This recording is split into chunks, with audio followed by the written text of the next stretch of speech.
We're live. May the 4th be with you. That's right. It's the 4th. That's right. This was actually the 1-year anniversary of my niece's wedding. They were Star Wars freaks, and they got married on May the 4th. Oh, wow. It's my friend. Hey, who are you and why are you here? One of my friends, it's her birthday today, and her daughter put a stormtrooper on their kitchen shelf, like the upper half of a full stormtrooper on her kitchen shelf. Kitchen counter. That could have scared her. It's pretty cool. Not expecting it, you know what I mean, or something. Hey, are you John Paduchak of JohnPaduchak.com? Yes, I am. I'm Dr. Vogelman, Dr. Christopher Vogelman of Maximize Your Media, Life Beyond Practice for you doctors, and business coaching group, which is a subsidiary called Cultural Business. And who are you, Troy? Why are you here? I am Troy McDonald of LiveEventMarketers.com, and where we promote other live streams and live events based on business and marketing. Cool. And why am I here? Yeah, why are you here? Are you trying to spell your signature sheet? Because I can be. Because I can be. It's like the QVC. How many sheets are left? Actually, the interesting thing is my wife and I, because I want to get her opinion on some things on setting up this area, because I'm going to, like I've talked about, I want to redo it, but I'm just not sure because like I've talked about before, a couple different options. Mm-hmm. And it's just like, I want to get somebody else's kind of thoughts or views. And, the wife tends to have a good perspective kind of thing. I have a lot of thoughts and views. I got thoughts and views. So just let us know. We have plenty of thoughts and views. We have views you can use.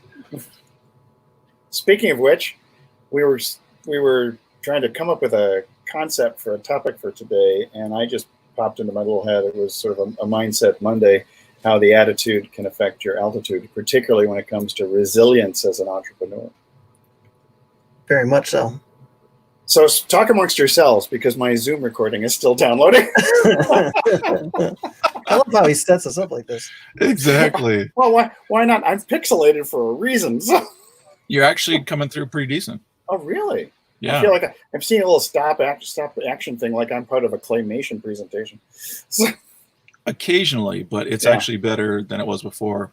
I think it's because we're up to 80% now. We're up to 80%. I do feel a little bit, John, like he did put us out over the cliff and then pulled the board out and it was like, hey, I'll talk to you guys later. It's just an indication that when you need to have a great mindset as an entrepreneur, you need to be able to adapt to changes as part of your resilience. So this is one right now. This is one right now. It's live. And of course.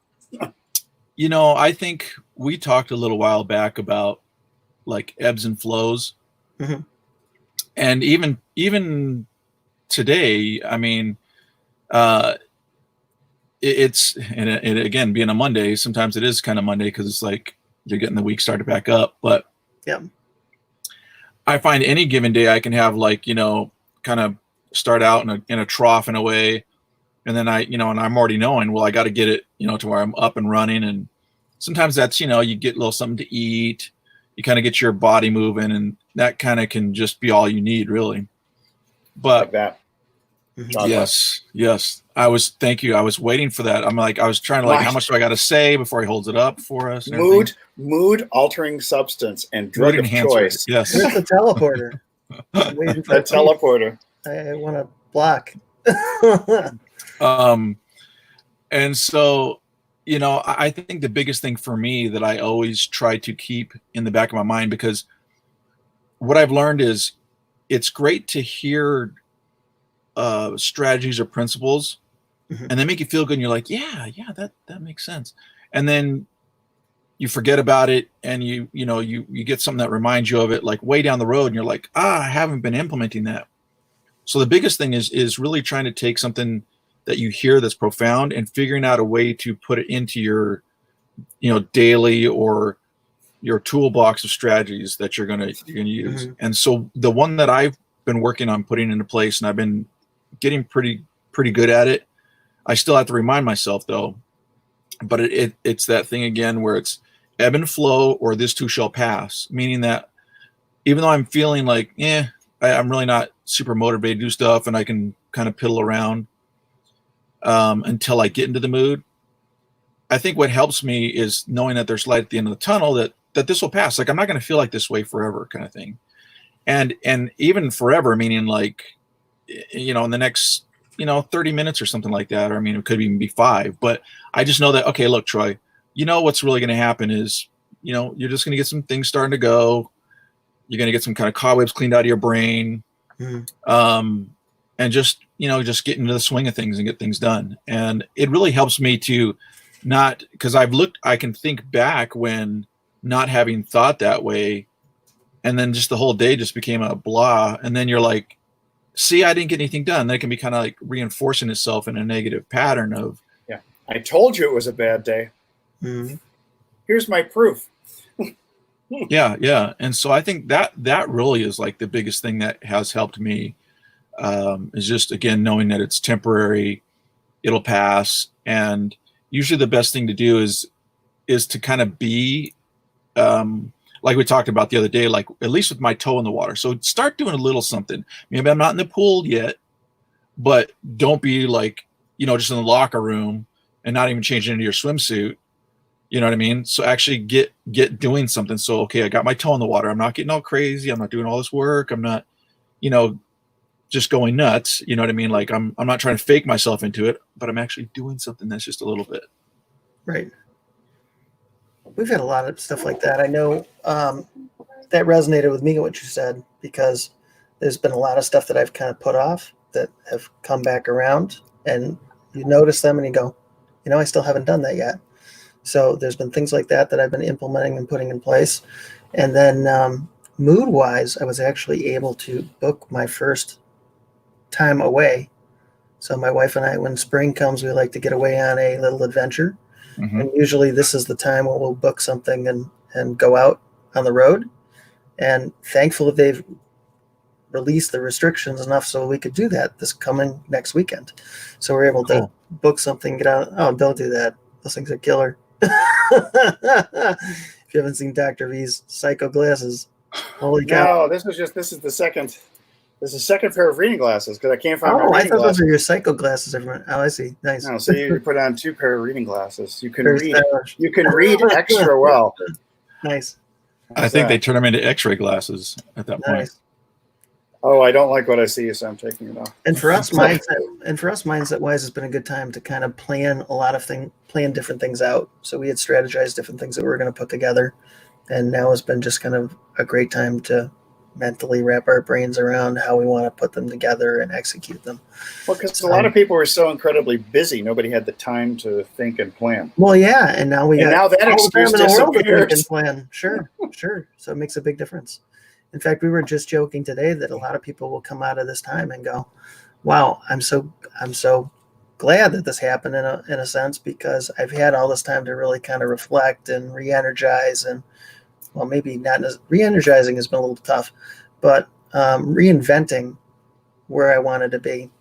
Well, I think you have a new set of priorities now too. Yeah, you really do. Whole new set of priorities. A lot of people are now recognizing the benefits of working from home, something many have never experienced before. True. So that can be a major shift in mindset and expectation, and it gives them a little seed that they may have planted in their consciousness, saying, maybe I could always work from home. This isn't so bad. Yeah. Yeah, I do think there'll be an insurgence of home-based businesses or consulting practices, or I guess that still would be literally a home-based business if it's even though it's a consulting practice from home. But sure, yeah, I think so. I think it at least gives people a pause in the sense of like, they're like, hey, yeah, like how much in control of things am I, and so what then can I take into control myself? And it gets you thinking along those lines. And in fact, when you ask yourself a question, it then can cause you to think of certain things and possibilities and also limits. But I mean, it just the question opens up a thought process. which brings me to another thing, which I know we have discussed as well in the past, but another thing that opens up the mind, usually through thinking of things retrospectively, is music. And that was another thing that I find for me as well, putting on good music, whatever type that is, that gets you to remember good things from the past. And maybe it's even just calming and relaxing music. But sometimes you do want the energetic music, but sometimes it's soothing music. It just depends on whatever you need or you're in the mood for, is another good thing, because the way that it helps you with your mind. Mm-hmm. And like I say, for me, the reason why I say, like, some people just, it's a matter of getting into a different state. So they might put something more mellow and that helps them. Mm-hmm. Or for me, it tends to be music that I listen to that I have good associations and memories attached to, because it just brings me back and it almost kind of gives me a different perspective on things.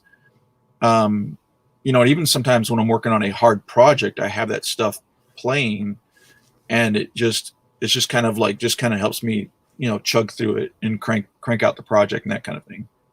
Yeah, me, it's kind of a mix. So I do a lot of meditation work, which, of course, the thing that's amazed me about that is that it puts me in a much better state for anything. And I find that I'm much more able to work my way through big ups and downs. It tends to level those out. It's fascinated me how much of a change that's made for me. Yeah. Yeah. So I have a question.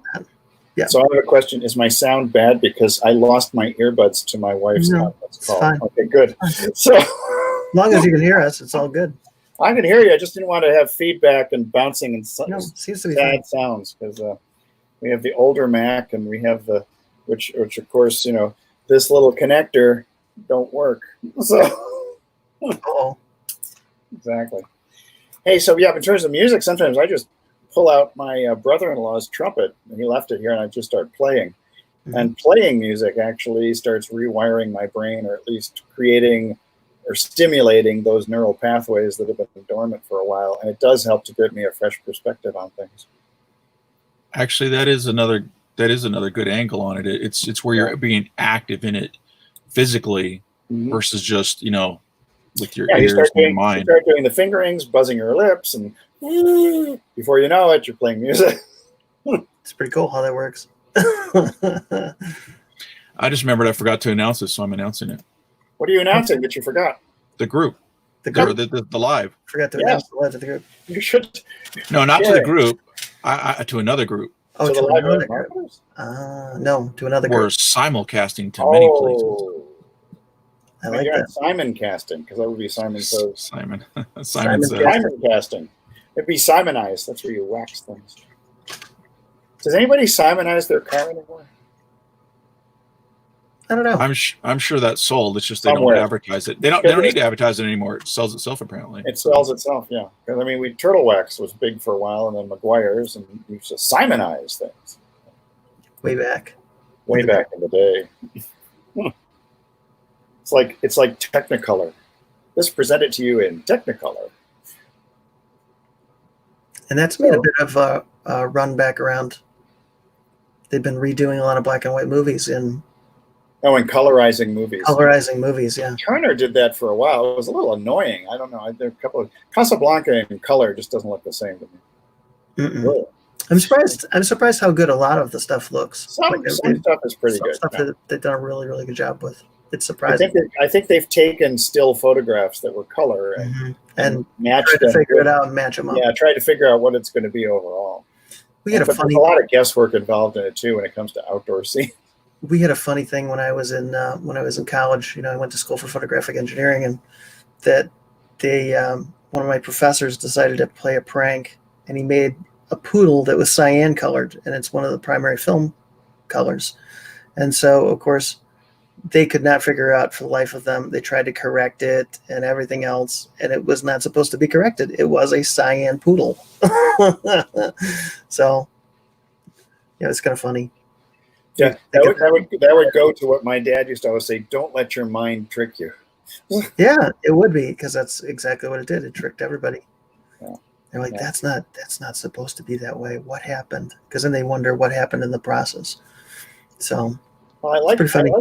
when it comes to perception and how you believe your day is going, I like what Troy, what you were mentioning earlier about the idea that you can perpetuate that kind of momentum that you're having a bad day and extend it through every single hour.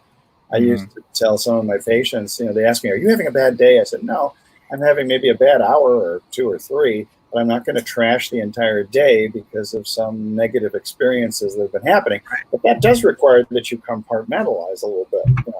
A lot. Here's that time. Here's this time. I'm not going to let the two interfere with each other. And I guess another thing to think about too is I guess you're going to have some people watching that'll be the naysayers that like, well, yeah, it was a crap day or whatever. Okay, well, again, so that brings two thoughts up. One, you then probably took your crap brush and painted your whole day like that. Okay, yeah. So that's your perspective, and that's fine. I'm just saying, like, realize you may have been doing that. And the other thing is to stop and think about if I guess they're kind of similar. I hate sometimes, like I say, getting that visual thing, and I'm like, my brain's all.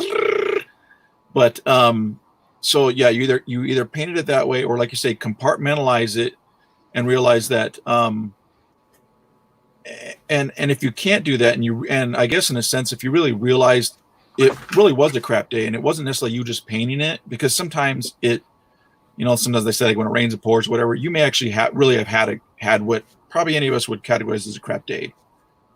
But again, that is a crap day. So then compartmentalize that, make that was that day. You don't need to carry it over to the next one. Right. Yeah. Or when you have people who bring back things that happened 3 months ago at a particular meeting and they're still upset about it, that they have issues. Oh yeah, I watch it be a tremendous issue with a lot of business owners because they tend to latch onto things and they always just seem to be in a rough mood.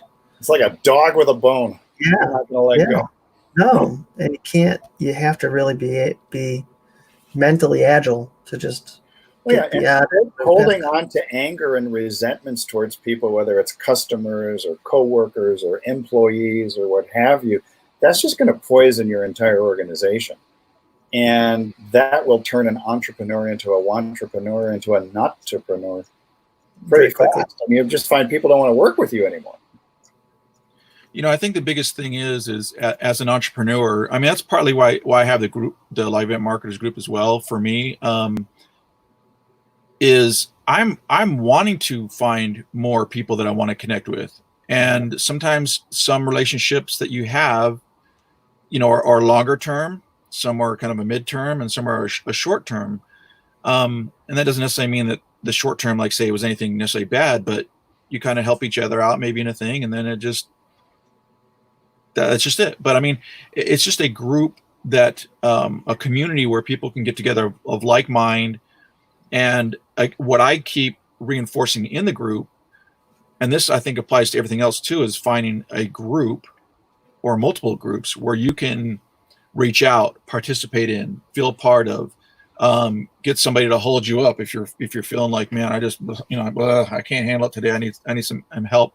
And whether that's them with perspective or a literal, for the life of me, I can't get this thing to save out in MP format in a it just comes out so large, so huge or whatever. And I did it though.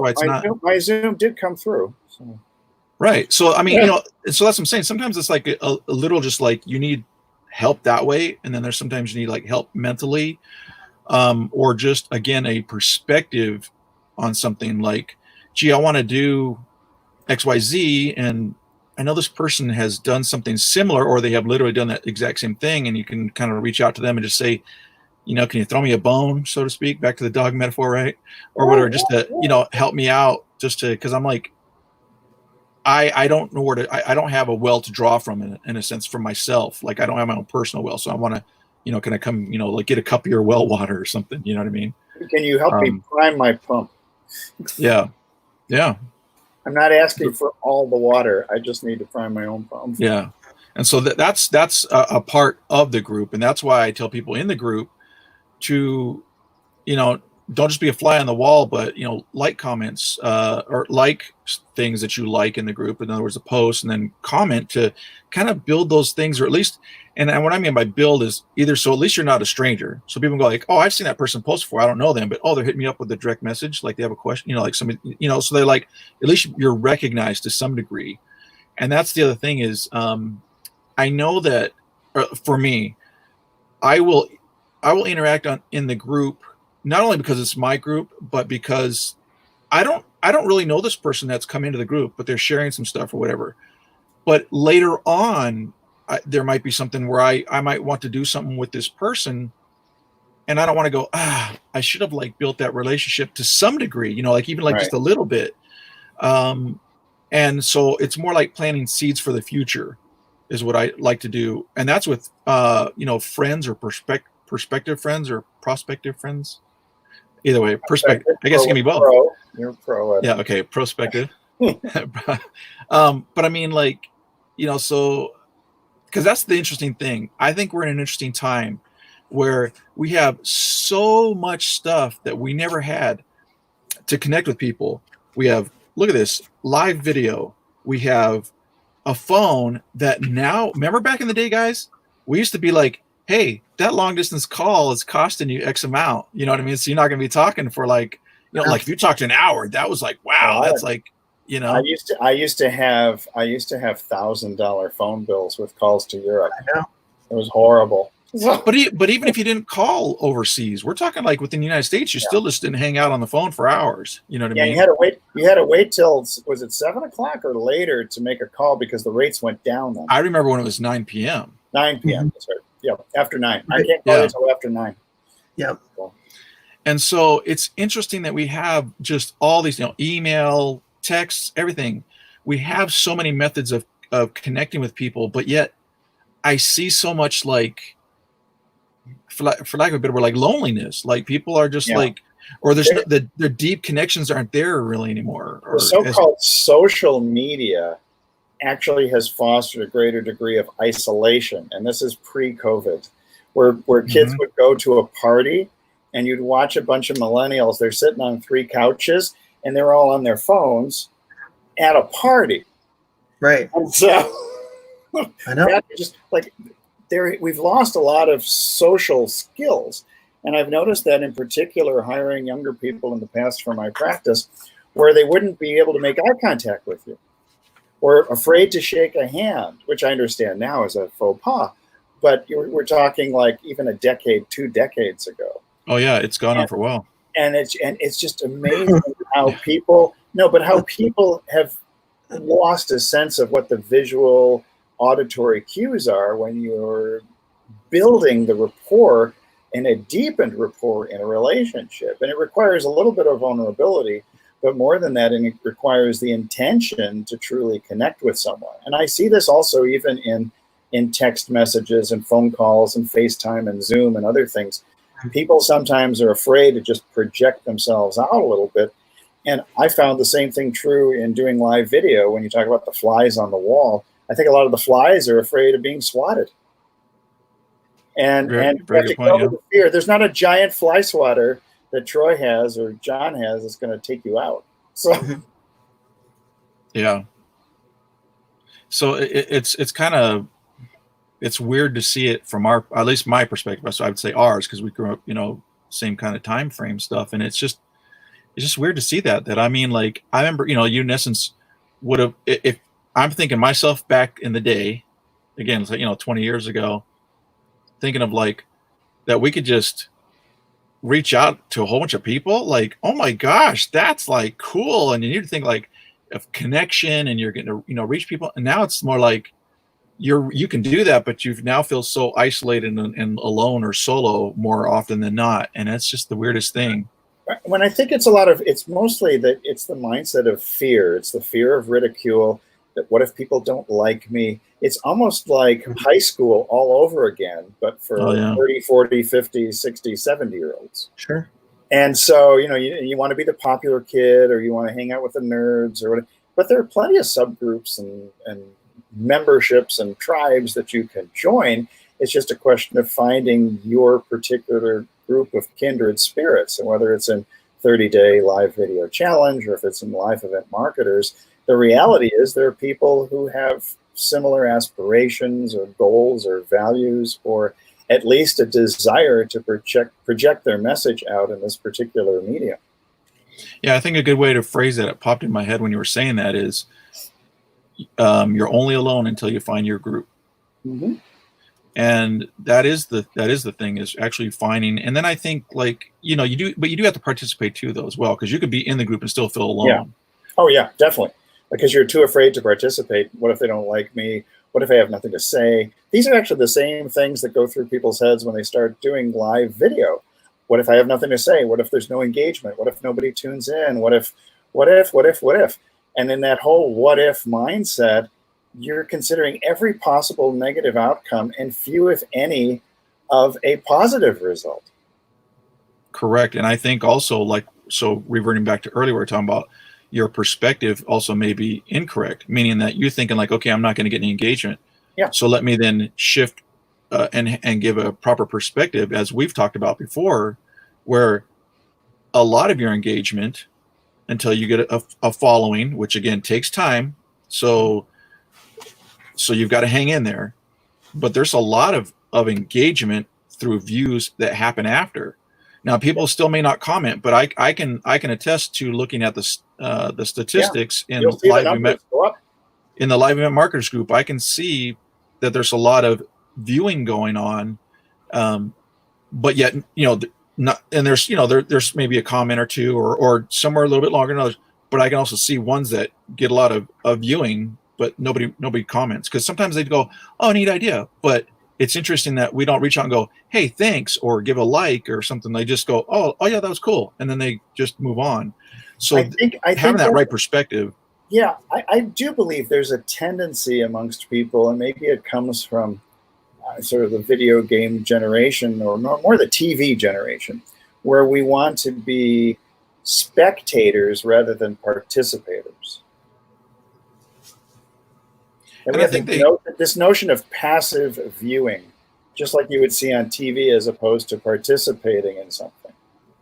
Yeah, and I think they both have their spot, and they're both correct at times. But if your goal is to be connected, you have to connect. Yeah, I mean, there's people can only come halfway. You've got to come the other way to some degree, and to make some sort of connection. Right. Yep. And so for those of you who want to connect with us, please put some questions in here. Give us a few hearts, maybe some angry things if you want to, if that's your thing. But at least let us know that you're here. Let us know that you're here, and we're more than happy to even bring you into the broadcast.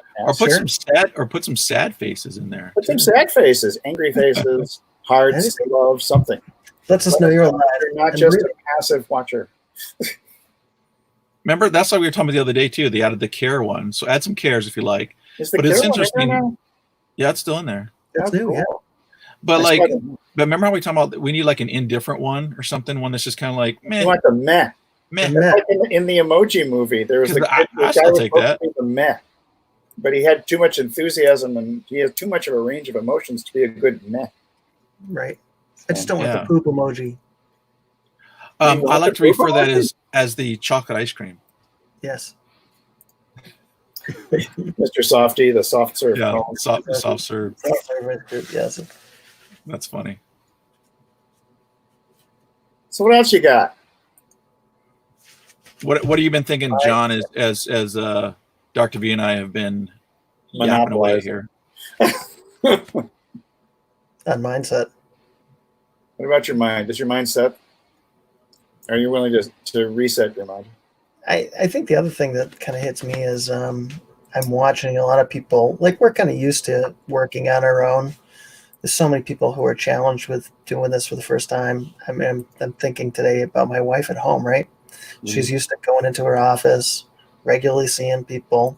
This is like starting to weigh heavy and drive her a little bit wacky.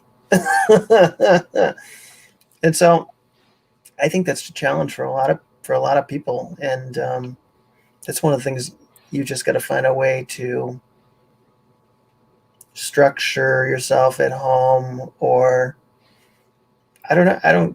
know the way Well, around that for everybody. You know what I Yeah, mean? it's your ability to adapt. I mean, the sign of intelligence in an organism is the ability to adapt. Yeah. We're pretty good at Everybody's adapting around dumb. It's stuff. just figuring out a way to adjust to it. Our day is always different. The other thing that I think people need to remember, because I think about it with my kids, is sometimes you ask them to do a particular thing, and maybe they've seen you do it 100 times or whatever, but now that they've actually got to do it, now it's like that stage fright. It's like, wait a minute, I don't know what to do. I was like, what are you talking about? You've seen it 100 times, or you know some of the basics of what to do, right? So start to step into it, start to put the pieces together, start to get the actual feeling of what you need to do, and get your body used to it, because you've only maybe seen it or thought about it. And so I think it is scary to step into something, even if you've seen it 100 times, or you know that it's happened 100 times, or other people do it. Mm-hmm. But it's like, oh wait, now it's me. Now, like, I'm on the stage of having to do it. And it's that kind of thing that we talked about earlier of, you're going to make it to the other side. I know you're at the beginning though, and it looks scary, but you know what? Just what I always tell my kids is just to start to step through it. And if there's just a little something that, that like might be kind of, you're not sure yet or whatever, and you can kind of put that part to the side, go ahead and do that. But what are the things you can do? And then, as you kind of build a little momentum, or you just, again, it's putting your toe in the water a little bit. You're like, hey, this ain't so bad. So you kind of, then you can put your foot down in it. But some people sometimes just think of the initial idea, and again, thinking of my kids, and you can become afraid of it, that you don't want to do it, or you're just like, I can't do it. And you're like, you haven't even tried any of it, Yeah, and it's the difference between studying something and actually learning by doing something. Because I can read a book about skiing, and I can read about the poles and the equipment and everything, but until I push off and head down that hill and start feeling the momentum, I will not have learned by simply studying it. Yeah, until you hit that first tree or you start going down as a snowball, you really don't know what you need I to learn. have never hit a tree yet. I'm just joking. I'm close, but I've never hit a tree. Yeah, close. Really close. And I think that what does stop people is, again, that fear of like you had kind of said, they start thinking of everything that can go wrong. Yeah. And while to a degree it's helpful, because you want to kind of be cognizant of a few things, okay, of whatever. But if it paralyzes you, then it's not become helpful. Well, and you've gone kind of too far. So that's why you have checklists. Like a pilot has a whole number of checks on that checklist to do before they take off, because they're trying to prevent the things from potentially going wrong. I mean, you have a parachute on an airplane in the event that you have to jump out of the plane, but you don't spend all your time at the controls of the aircraft worrying about using that parachute.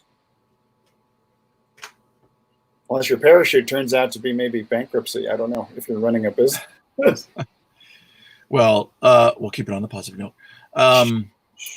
But I do think that's where the role of, we have so many methods and tools and ways of being connected. Connect with other people. Like, don't go about things alone, so to speak. Mm-hmm. There's no need to.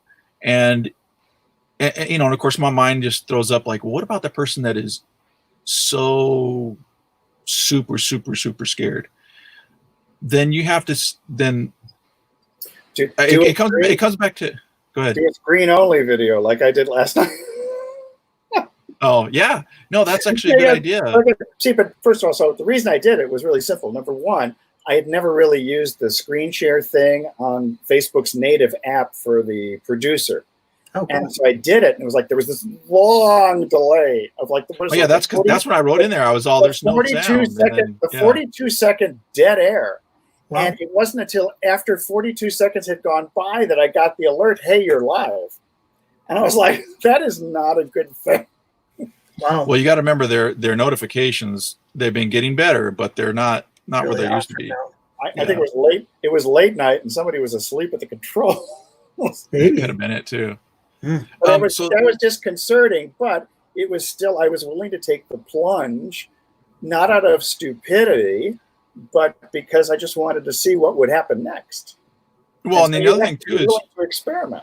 Yeah, and you also did it in an area that was set up to be Oh, and this was a safe. safe area because there's under 100 people in it. Mm-hmm. So I wasn't worried about broadcasting to the world at this point. Right. But even if because you did it in the 30-day challenge group, right? Right.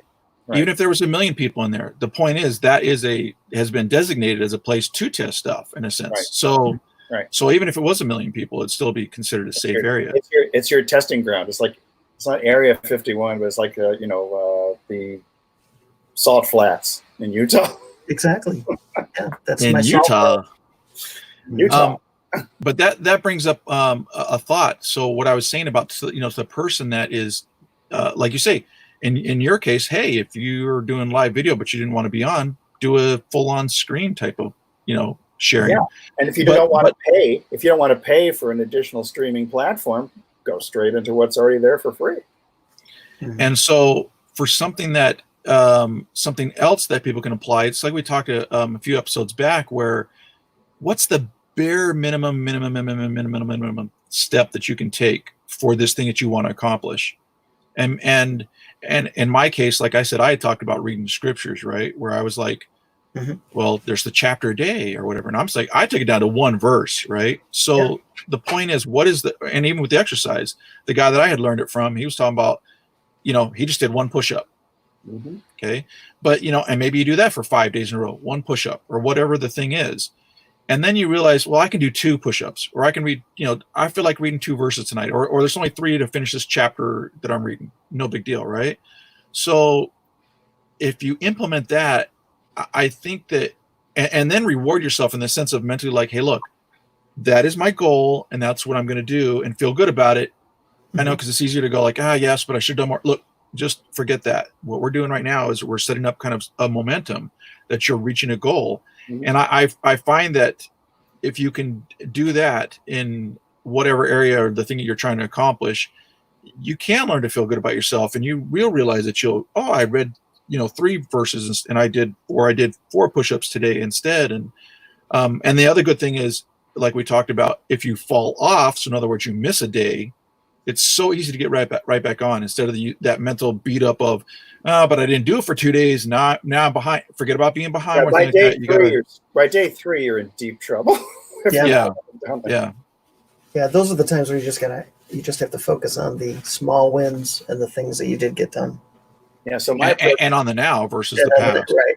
Yeah. My approach to the biblical thing probably was, I'm going to do 1 letter a day. So I'm starting with Genesis, I, and N will be on Tuesday, so I can have in. So. Well, you know what though, as much as that sort of slightly is comedic, I would say if that's what you got to do, then that's what you do. Make it work. Yeah, because that's the thing. Like, it's so easy to belittle a lot of stuff, or to even tell a friend like, "Hey, I'm only reading 1 word a day or something," and it's easy for somebody to poo-poo that or whatever, right? Or make fun of it or whatever. Well, you wouldn't make fun of little kindergartners and others who are learning 1 letter a day. No.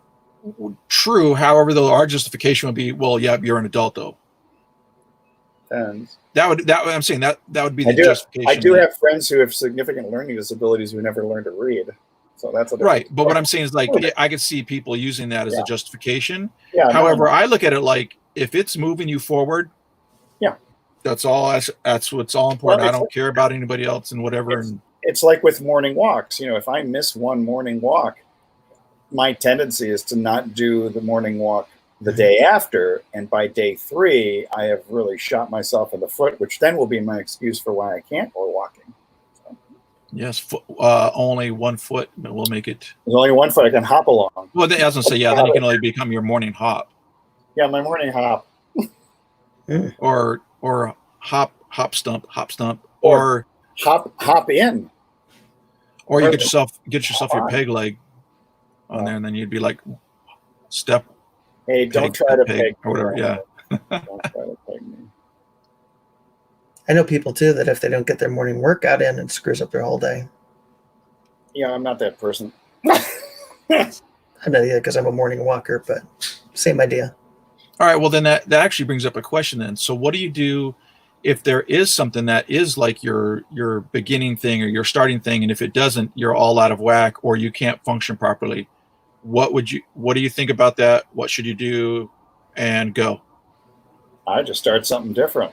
So if I didn't get my morning walk in, but I was feeling kind of down in the dumpster, so I might listen to some music, or I might read something, either spiritual or mental health oriented, or I might, if I'm really desperate, watch some comedy routines on YouTube that start me laughing and chuckling. And therefore, despite the fact I didn't have my normal start to the day, I'm still able to carve a path through my brain into cells that are a little more positive and action oriented. Yeah, I was gonna say kind of the same thing. I might take what I missed and do it now.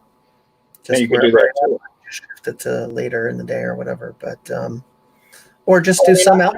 I might not do my morning walk if it's pouring rain, which we had a lot of that stuff about 3 weeks ago.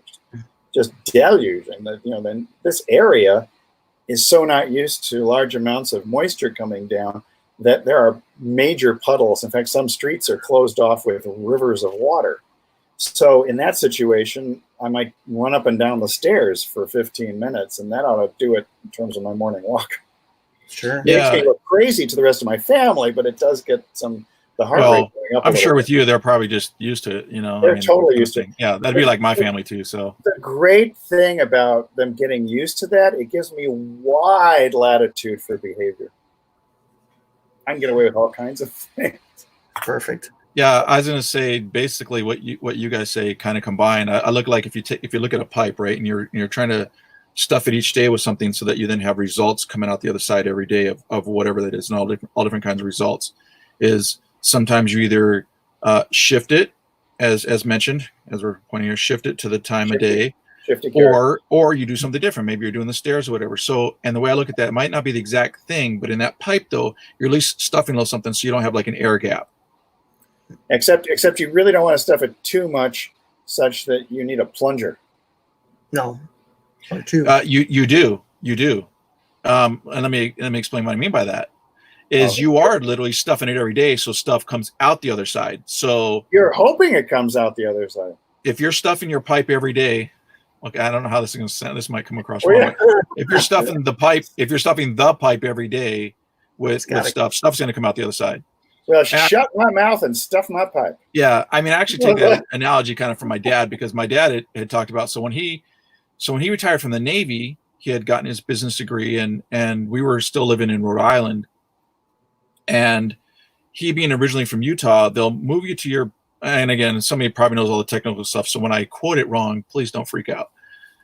Or you can put an angry face on this at this point if you don't like it. But anyway, so my understanding is, so when you retire, they'll move you to your place of origin, as they call it. So like his place of birth. So he's from Utah. So he was like, well, we'll go back out to Utah. So we're living in Rhode Island. He has his degree. He comes out to Utah to find a job before, we kind of move the family out. And this is, the end of my high school stuff. So, anyway, so he's going to move the whole family back, and he finds a job working with Merrill Lynch as a financial advisor. Stockbroker back then they were called. And then of course, how everybody likes to change their name, so it sounds more whatever. But that was his thing, like how he started just calling. And so his idea was like, look, I've got to stuff the pipe with calls and then just with people, so that then they start falling out the other side, or trickling out the other side of actual sales and services and those kind of things. And so that's just kind of how I use that reference, every now and then, of just meaning that as you're putting that pipe drive. It's really the consistent effort of something, and of various different things, and you'll have bits of those results. And then sometimes, a clump shoots out or whatever, but I mean, like, you're still going to have like results. But if you stop, then as that pipe slowly moves along, you're going to have that air gap where at that, at some point on the other side too, then you're going to hit some dead space. That's why you want to kind of do some consistent things. So like saying, if it becomes you're running up and down the stairs, or you're just doing it at a later time, boom, okay, you got something in the pipe though. You know what I mean? And so you should feel good about that. Well, I think it's, it's having the gusher versus the trickle. When you go through those feast and famine, the roller coaster ride of filling that pipeline, that can be pretty tough. It's coming up with a degree of consistency. You see that with people who are always doing a launch, and then they have the trough, and they have a launch again, and then they have the trough. It's a very tumultuous kind of online business that they run. I agree and I disagree with you, and I'll tell you why. Because if you're wanting a consistent business, but you're running your launches as a feast famine way of going about it, then yes, it is literally that. Yeah, I mean, you have to have another thing in there. Maybe you have some sort of continuity program, so at least there's a baseline that's operating. Right, that's what I'm saying. So the way that it actually is structured, or how you run your business. So if it's just on launches and you're living off the launch money, again, I'll give a little different perspective on that as well. Then it's not necessarily feast and famine, meaning that if you plan your lifestyle and your life around that kind of money and those types of events, then it's not necessarily feast and famine. I mean, if you want to look technically at like sales, no sales, that could be then deemed a feast and famine. However, if it's maintaining your lifestyle, because if you look at Jeff Walker himself, he does do the launches, no launches. Right. Launches, no launches. But the way he goes about it, and he has his lifestyle planned around. Well, and he does money. He does also have coaching and mastermind groups too, which helps to some extent. Fill in the gap. Yeah, but I still would say that he fits almost the literal term of the feast and famine. Yet he's not famine.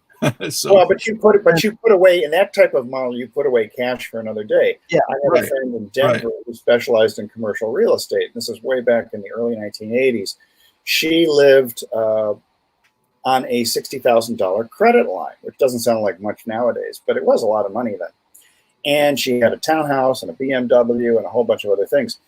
And so when she would get a deal that was like, maybe it was a commission of $28,000, she paid down her credit line. But it was really the big sales, the big deals maybe only came 2-3 times a year to pay down that $60,000 credit line.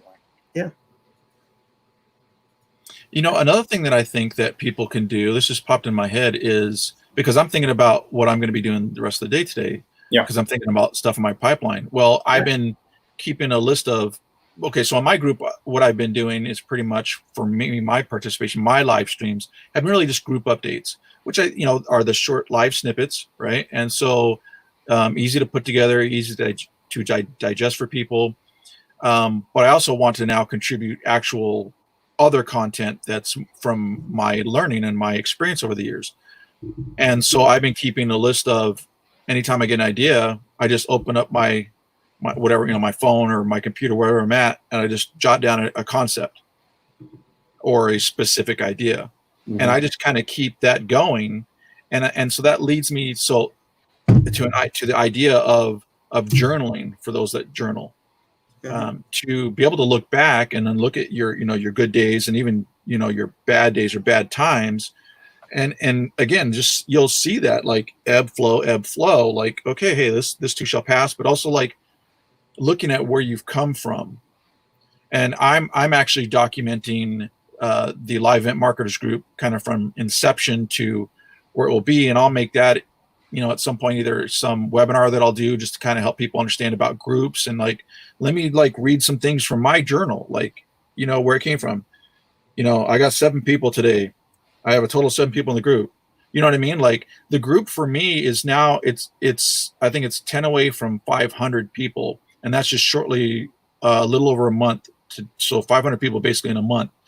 And it's interesting too, to see sometimes when I'm thinking like we only need, I think it's like 7 or 10 people, somewhere around there. 10 people will say that I need to get to that 500 mark, but I'm like, 10 more, where are they going to come from? I don't want to say no, but I'm like, hold on a minute, Troy, like, let's have some perspective, man. Like, you had a few people just started with this. Yeah, with 0. And I think we do that to ourselves as well, that as entrepreneurs too, that we see it's kind of like our end goal, or at least an end point, and so you want to get to that point. Let me rephrase that. So we see a point that's kind of part of our end. So, oh, look at that. I'm like, it's like 3D practically without your glasses. And so near and far. And and so, we see like a milestone that we're kind of maybe reaching, but then we're like, we can kind of get down on ourselves and we're not there yet. And it's like, you're not even celebrating the simple fact of like that look where you've come from, and you are seeing success and you are having success. And, so that's even like with the selling the products, first, I remember anytime you launch a product or service, you're like, oh, okay, come on, first sale, first sale, first sale. And so when I ran my Amazon business, my Amazon FBA, it was interesting to see new people come in, because they would come in and with their product. So say they're selling the same thing. Say they were selling. So we have my, Coca-Cola, Tic Tac Coca-Cola flavored, my Coca-Cola flavored Tic Tic Tac flavored Coca-Cola. There you go. And the so like, say the normal price of these, I don't know, my wife got me these, but say the normal price of these were like, say $6, right? Mm-hmm. And that's kind of averagely what they're selling for. And customers find that's a satisfactory, a good price. It's reasonable. Hey, I'll buy it. Because there's those people that try to gouge, and we won't even talk about the times that are during the pandemic, but just during the normal times, like, what, that's just unreasonable price. But then it's okay. So the new guys will come in and they'll be like, oh, I'm going to sell mine for like, $4, and say that's the price they're buying it at. They just, and what I found is the reasoning is they just want to see Amazon, does it work? Can I actually get a sale? And so I understand that as an entrepreneur, that you just want to see that a first sale come in. And then, as they kind of come in, let's just say, one every few days. Again, it's relative, depending on your price point and how you're trying to reach the people and all things like that. But you have sales, but you just kind of take it for granted.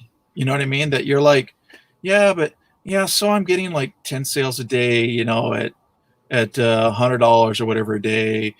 But I want to be doing 15. Man, I want 15. Is that so wrong? And you're like, people would sell their foot to do just one sale a day. You know what I mean? I hope those toenails are trimmed. Yeah. Well, I was going back to your foot thing. You're shooting your foot. They're shooting myself in the foot.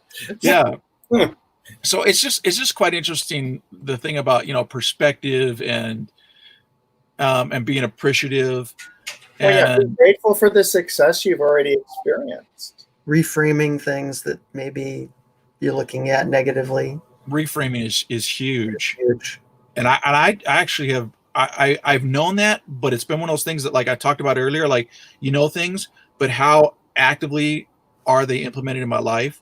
So reframing has been a big one that I've been working on, having known it for years. Heck, I've even worked for Tony Robbins, who, big on reframing and stuff. Sure. But I hadn't really implemented it. And so for me, I am very appreciative of, for example, my group that I'm building out. Mm-hmm. And, I think sometimes maybe it can sound like, oh, he's just saying that, or that sounds cheesy, or that sounds corny, or just whatever. Cause I sometimes even kind of feel that, but I'm like, but yes, what are your real intentions, Troy? Where are you coming from when you tell the group that you appreciate that they've referred somebody into the group, or you appreciate that they've commented, or that they've posted their first live stream, or they're consistently posting their streams? And I'm like, well, where am I coming from? I'm coming from, I really do appreciate it, because when all is said and done, it does help me. Yes, because I'm the owner of the group, but it helps everybody, because that's where the real power of the group is, that everybody's participating or connecting and helping out, everybody else. Out, yeah. Yeah. And so reframing is huge. And John, why don't you tell everybody what reframing is for those who may not be familiar with what it is? Sure. The one thing that got me looking back at it was just some challenging stuff that was going on with different things around me. And it forces you to go in and go, well, one, why is this happening? What's the bigger picture here? And then how might it, what's the lesson I'm maybe supposed to learn from it? That to me has been one of the big ways that I've reframed things. Just, I always look at things, there's a lesson in it. And I find that if I look at it that way and run through that process, it makes it very easy to say, oh yeah, there is something to that. Next time I run into this, I can just do it differently. Maybe I'll do it more like this and try that. Or it just gets you thinking about things in a lot of different ways. I don't know if I explained that now. Well, I think what you're saying basically is that you can take something that's happening and think about it differently. Yeah. Versus just the only way that you're thinking about it now. Can it be thought about differently? That serves you in a better purpose. Mm-hmm. It serves you in a better way. In fact, what that makes me think of is, and like you were kind of saying, for a longer term type thing, I find that if my business thinking gets short term, that's when a lot of stress comes along. Yeah. And my perspective all starts getting skewed in the improper way, because any entrepreneurial effort, except for the small, few things that are really the exceptions, they're not the actual rule of how business is, that, are the overnight things. And even those, some of those, there are very few that are literal overnights. Most of them are, there was a lot of preparation until the moment when it happened. Yeah, the overnight success that took 12 years. Right, exactly. Right. So what I want people to have is the correct perspective that your business building and business growth is, you need to be in it for the long haul. So if you have the right perspective, right frame, the way you're framing it, the way you're looking at it is proper, then it helps you to be less stressed and can keep it to go, okay, well, I'm just going to keep going because that's what this is all about. It's not about, again, if you're having that short-term thing, it's more stressful and then you feel like a failure.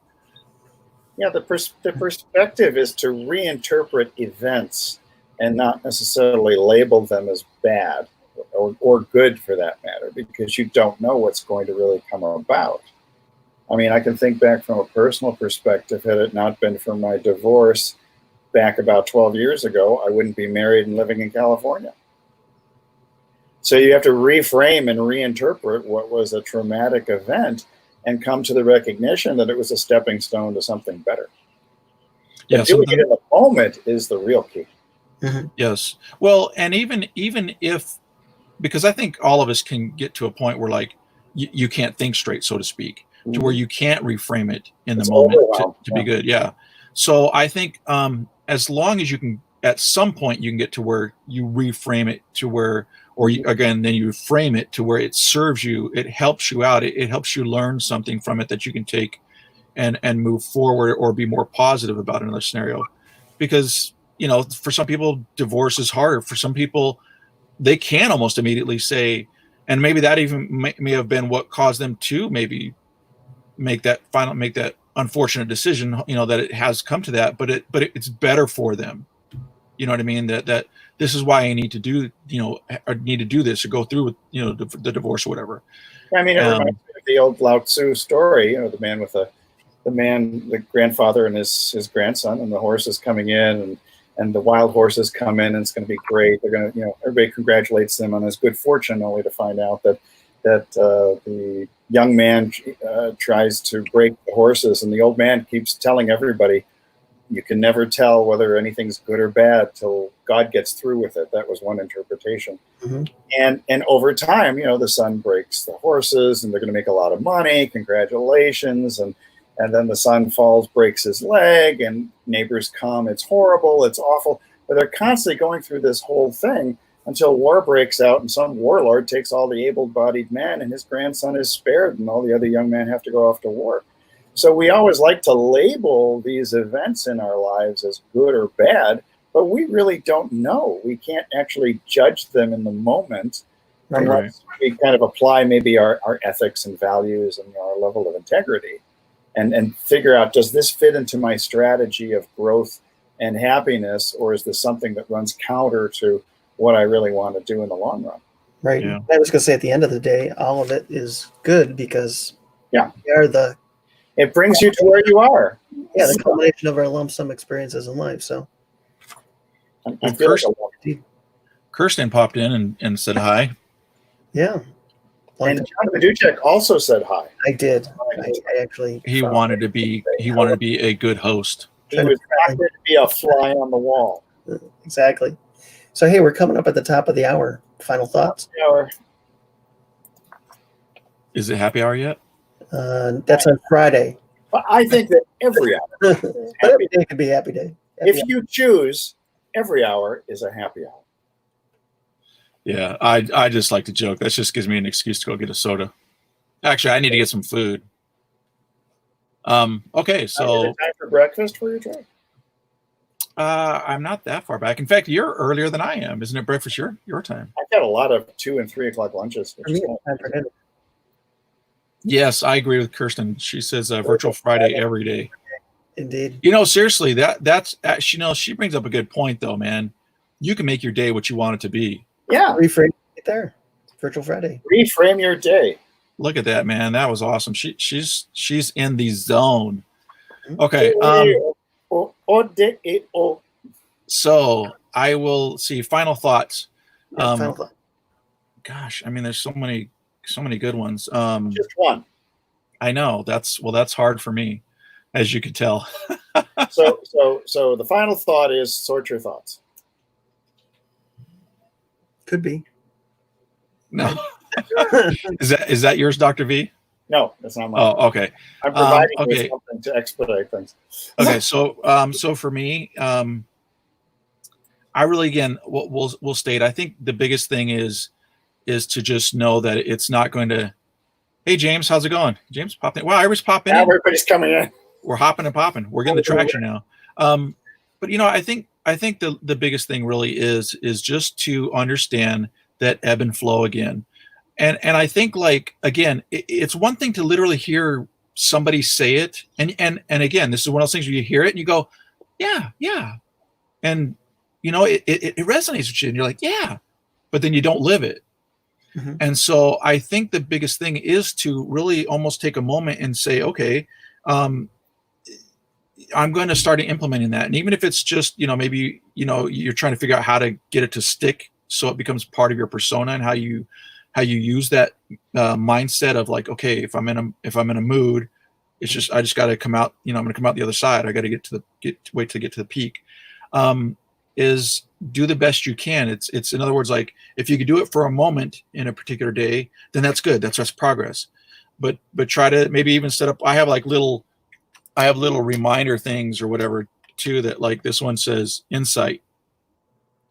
So I try to give people, insight when I'm. That's a blocking the camera. When you're blocking the camera. But yeah, but so do what you can to implement that understanding of ebb and flow. In other words, to remind yourself that this too shall pass. If it's something that is where you're just in a funk. You know what I mean? Like say whether it's a morning time or it's just something didn't necessarily go right. And then I mean, you could go into like reframing it and whatever, but I'm like, let's just not even talk about that. Just my one thing is ebb and flow, and trying to really implement that more often, just to get you through to the next peak, and to actually work on it, not just to go, yeah, that really makes sense, Troy, and then you don't implement it. So actually work on implementation. And also, and I will say this though, if you realize that you didn't implement, don't kick yourself in the pants. As I say, get a kick in the pants. Just you're starting over right now. And every time you need to start over, you just start over. Because again, I guess that would fit into the reframing that it's okay to start over. But I really do believe that just every moment's a restart. And I don't care. You're never too far, or you've never used too many restarts that you can't have another restart. And that's me just trying to rephrase something from the way that I look, and I'm going to get religious for a moment. But when it comes to the way I see Christ, is that you're never too far gone as far, and you never made too many mistakes to not be able to turn to Him and have Him in your life. So I see the same thing as you're never too far. I mean, you've never made too many mistakes as far as not implementing stuff or messing up that you can't restart. Just restart. Don't let other people tell you that you can't do it, and because you've messed up, and just anyway. See, I'm rambling, nothing like that. But it's just ebb and flow. Fail forward, as we say. I guess I'll go next. Dr. Yes, V's on Doctor. mute. Try to tell me something. So yes, let's see. I think one of the best things that I did that really helped my mindset is a couple of years ago, a friend of mine introduced me to the Miracle Morning, and I really got together a great morning ritual that worked for me. And bless you. And getting started with that was just incredible, because just going through that every day, I felt like I'd accomplished something the minute I woke up and got started, which was great. You start out the day already feeling accomplished. What else can go wrong, So it really got you off to a great start. And I started that too because a friend of mine way back was sharing with me. He managed a health club, and I used to work out with him mornings a lot. And he often said to me, if I don't get my exercise routine in the day, my whole day is lost. And that's what this did with me, and just made such a huge difference. Dr. V? I've unmuted myself. I I got see my that. earbud back. By the way, I got my earbud. Oh, that's good. You're not bloodless. I feel much better. Well, when you look at the whole mindset thing, one of the things I pick up on is what Troy was mentioning too, and you too, John, about the reframing. But more than that, the notion that whoever said that knowledge is power clearly did not understand human behavior, because we study a lot of things and we have a lot of knowledge and technical knowledge and other things like that, but it doesn't necessarily mean that we put it into action. And knowledge put into action, or knowledge plus experience, is what enables us to cultivate what we call wisdom. And I think when you are an entrepreneur and you've gained enough experience and expertise over time, you've overcome a lot of your fears, you've gone through a lot of interesting experiences, and you come to the recognition that perception is reality. And if you perceive that circumstances and things are not just difficult, but that people are out to get you, and you develop a degree of paranoia about it, you can paralyze yourself with your own fears. And overcoming any sort of fear is probably the greatest thing you can do to improve your mindset and to maximize your momentum as you move forward in whatever business venture you have. Awesome. Thus endeth the lesson. No, that's perfect. That's perfect. So on that note, Are we coming back tomorrow? yeah, we're coming back tomorrow. Oh, good. Okay. Of course. I was just wondering if the network has canceled us. On that note, we'll be back. No, not yet. You might want to check your mail. They might have canceled They you. might have- It's gonna be a two-man show. I mean, I don't know. I have nothing to do with that. So no, It's I'm a just kidding. pink slip inside of a Kit Kat bar. That's right. Yeah, pink slip. But anyways, All right. thanks for joining us, everybody. Thank you. Come on Thanks, back, everybody. y'all. And See you thanks tomorrow. for joining us in the comments. See you tomorrow. Yes, thanks for the comments.